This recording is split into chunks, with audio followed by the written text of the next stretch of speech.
Breaking news, a dangerous escalation in South Asia as India and Pakistan trade blows across the Kashmir border.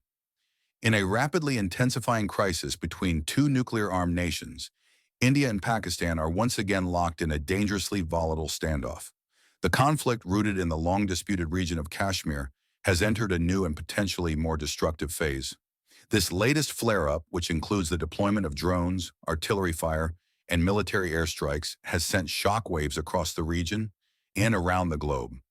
Indian Prime Minister Narendra Modi has spoken out for the first time since Indian forces launched what they described as precision strikes on terrorist targets inside Pakistan and Pakistan-administered Kashmir.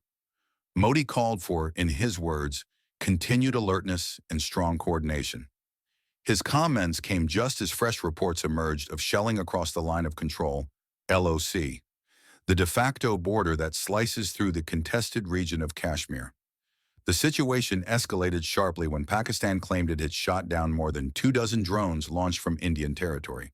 These drones, according to Pakistani defense officials, were loitering munitions, a type of unmanned aerial system that hovers over a target area before selecting and destroying its target. These sophisticated systems are designed to evade early detection, and their use represents a significant technological and tactical shift in how these two nations conduct cross-border confrontations. Pakistan, which has consistently denied any involvement in the deadly massacre of over 24 Indian tourists in Indian-controlled Kashmir last month, a massacre that India blames on Pakistan-based militants, has vowed to retaliate. The cycle of accusation and counter-accusation continues to spiral, with real consequences unfolding on the ground. Reporting from the ground in Islamabad, veteran journalist Nick Robertson provided a chilling overview of the unfolding situation. According to Robertson, the drone assault began early in the morning and continued throughout the day, leaving destruction in its wake. One drone reportedly crashed just miles from the capital city's main cricket stadium in Rawalpindi, causing significant damage and spreading panic. Others struck Karachi in the deep south of Pakistan and Lahore, a densely populated city of 13 million people located just miles from the Indian border. 4 military personnel in Lahore were reported injured when one drone penetrated defense systems and detonated. The breadth and coordination of the drone strikes have rattled the Pakistani population and raised fears of a new kind of warfare: remote, unpredictable, and terrifying. Even within the Pakistani government, few expected this kind of sustained, multi-pronged aerial assault. The Pakistani information minister responded by stating that the Pakistani military had struck back, claiming to have killed between 40 to 50 Indian soldiers across the line of control. While such numbers have not been independently verified, they underscore the intensifying nature of the hostilities. Adding to the tension, Indian officials confirmed that their military operations targeted multiple Pakistani air defense installations, a notable shift in engagement rules. This marked the first time India publicly acknowledged attacking Pakistani military infrastructure rather than covertly targeting militant groups. To better understand what lies ahead, senior military analyst, retired U.S. Army Major General James Spider Marks, and geopolitical analyst and former Hindustan Times editor Bobby Ghosh joined the discussion. Both analysts agreed that while the situation is not without precedent, the stakes today are uniquely high. General Marks emphasized that Pakistan, despite possessing significant military capabilities, operates at a disadvantage compared to India's larger and more technologically advanced military. Nevertheless, domestic pressures in Pakistan may compel its leaders to mount a public, symbolic response, even if they are privately aware of the risks of escalation. He pointed out that symbolic retaliation is common in these standoffs, particularly in regions like Kashmir, which has been a focal point of India-Pakistan conflict for decades. Moreover, China's vested interest in the region, given its shared border and competing territorial claims, adds another layer of complexity to an already combustible geopolitical situation. Bobby Ghosh expanded on the political and psychological dimensions of the conflict. He emphasized that both India and Pakistan are not only maneuvering militarily, but also playing to their domestic audiences.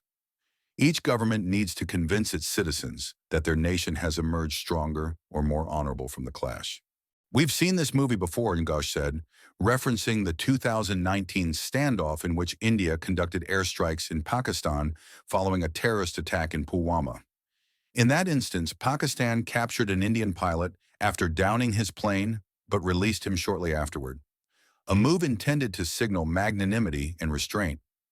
Ghosh also noted the value of third-party mediation, but lamented the lack of diplomatic infrastructure. The United States, historically seen as a potential mediator, has been slow to engage.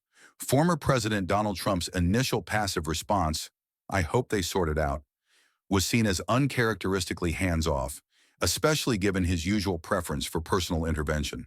The absence of fully appointed ambassadors in both India and Pakistan during his administration also diminished the U.S. diplomatic reach. More concerning, according to Ghosh, was Trump's apparent misunderstanding of the historical context. By stating that India and Pakistan had been fighting for centuries, he revealed a superficial grasp of a modern geopolitical conflict that traces its roots to the partition of British India in 1947, not centuries of animosity. You need a mediator who understands what's at stake, Ghosh warned. So what could go wrong? Spidermarks didn't mince words.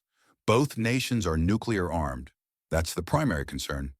While the nuclear arsenals of both India and Pakistan are under strict protocols and command structures, the risk is not zero, as each side escalates incrementally through drone strikes, artillery exchanges, or cross-border raids. The possibility increases that a miscalculation could push the conflict beyond its current threshold. Once caught in a loop of action, reaction, counteraction, off-ramps become harder to find.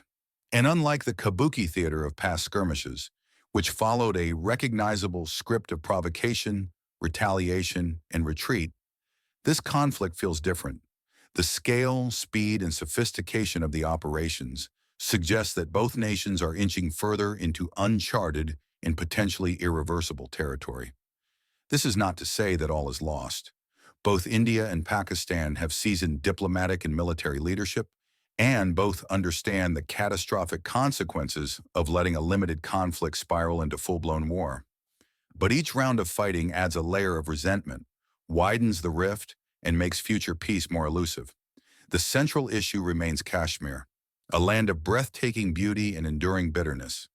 Unless a sustainable bilateral solution to the Kashmir dispute is found, this conflict will continue to smolder, flaring up every few years with increasing intensity and consequences. For now, the world watches and worries. Subscribe to my channel, Pulse of the World, for the latest updates on international conflict, diplomacy, and emerging global threats.